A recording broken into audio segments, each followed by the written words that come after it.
Subscribe to my channel. Click on bell icon to get notification about new video. Demand for credit in rural. In rural areas, the main demand for credit is for crop production. Crop production involves considerable cost on seeds, fertilizers, pesticides, water, electricity, repair of equipment, etc.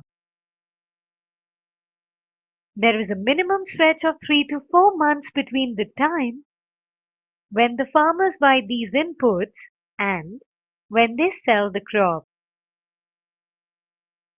Farmers usually take crop loans at the beginning of the season and repay the loan after harvest. Repayment of the loan is crucially dependent on the income from farming.